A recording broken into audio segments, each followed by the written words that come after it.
Dr Yadullah, who is the Director Health Services, CDC and EPC Punjab. Assalamu alaikum, sir, and welcome to the show. Thank you very much for inviting me in the show. You're most welcome. And via telephone line, we'll be joined by Professor Dr Zulfisha Tahir, who is the Dean of Institute of Public Health. Assalamu alaikum, madam, and welcome to the show.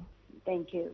And sir, when we see that the two cell lines are reduced, depending on which day of fever it is, then we recommend test. Right. So at the end then it would also be determinative of what stage the dengue is supposedly reached. Absolutely. Sir, on which I'll come to you. I understand you've been working very diligently with the government of Punjab, both with regards to raising awareness, mobilizing the community too in this regard. So when it comes to talking about the current trends of dengue in the province of Punjab, what are the current stats on the same? First of all, I would like to tell you that currently this year we have almost 1796 confirmed cases up till now.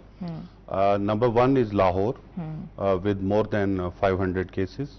Number two is Rawalpindi. Number three is Multan.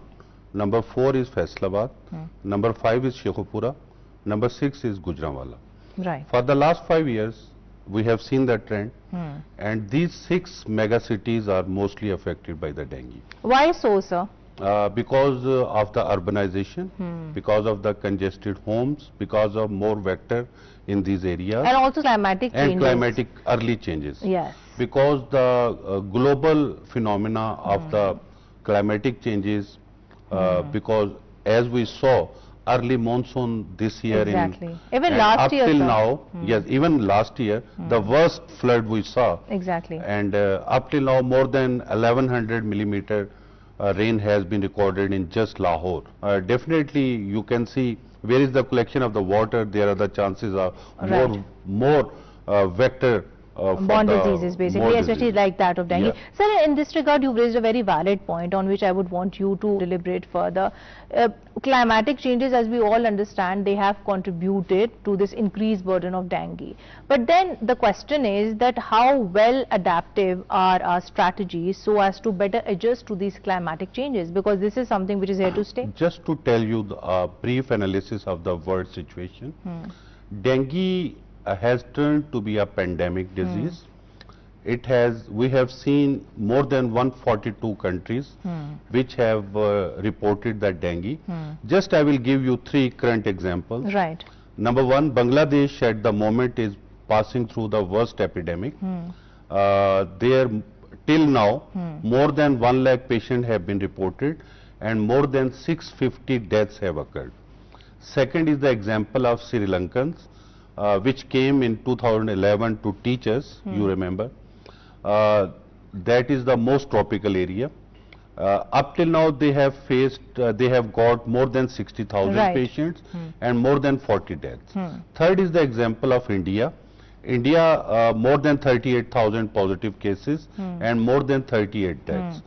As compared with all these statistics, Alhamdulillah, in Punjab, we have adopted a very aggressive policy, and 1800 cases are just nothing in the population of 140 million. Right, sir. But then these are the stats that we have now. Because this is... And these are the reported cases, sir. Another these thing. are the reported, there might be so confirmed many cases out there which might actually not be reported, or they might not be properly diagnosed, like we just discussed, because you see, diagnosis here is also an issue. We're not looking at is that 80% of dengue cases actually are asymptomatic. So these people Exactly. could be just sitting at home, running their fever and getting better. Right. And they wouldn't be knowing that they're suffering from dengue. And also out of the 80% that are affected, or even 100% that are affected, about 80 to 90% also have a mild form of a disease. But then when it's extrapolated onto the more so from the perspective of the law that we do have in place with regards to controlling dengue in Punjab.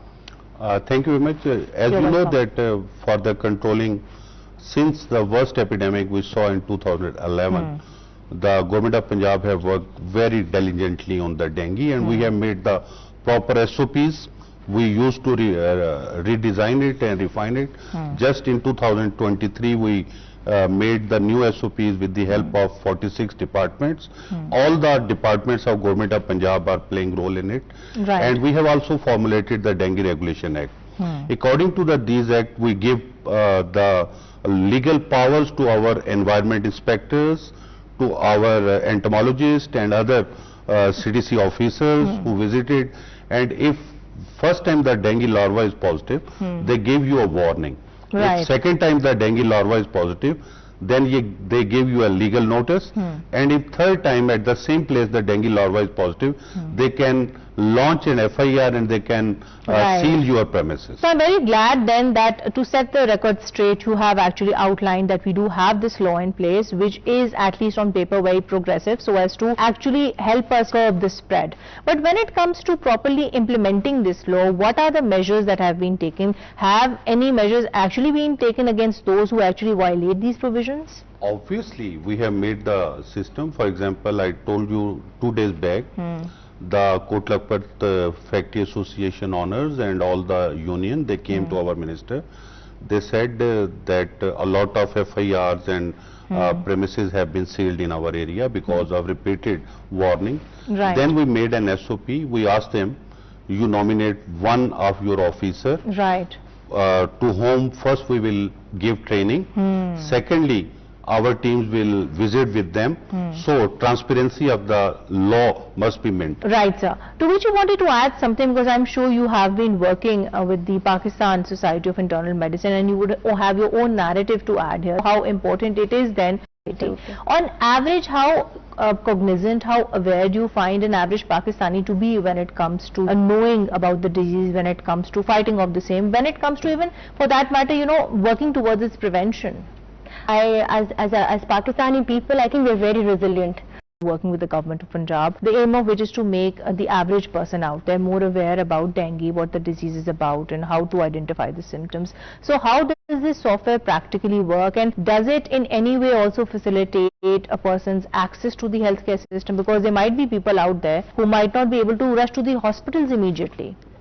Thank you very much, Fatma. This is a very important question. People must know that after the worst epidemic in 2011, we have worked collaboratively very closely with the Punjab Information Board of Technology.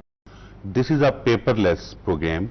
We have made 2 dashboards, one for the vector surveillance, for the larva identification, and one for the disease. So we have 2 dashboards for the dengue. We have given the trainings with the help of DAG, Dengue Expert Advisory Group, and it gave training to all the doctors how to treat the dengue patients, because there is no need of panic and platelets giving them. There is no need of overfluid them. There are some SOPs we have continuously revised it according to the international guidelines. So on this we have given login and password to all the government sector hospitals, teaching hospital, Tehsil headquarters, district headquarter hospitals, and to all the private hospitals. Right. And we also have given access to the general practitioners on a mobile app. So they can tell us about any suspected, probable or confirmed dengue patient. But in this regard, I also remember that in Philippines they've also initiated this very interesting campaign where every day at 4 o'clock people are actually reminded so as to ensure their water tanks, they are not left uncovered, so as to not allow the mosquitoes to breed there. So why can we not have such similar initiatives, a very intelligent and a very interesting way to engage the community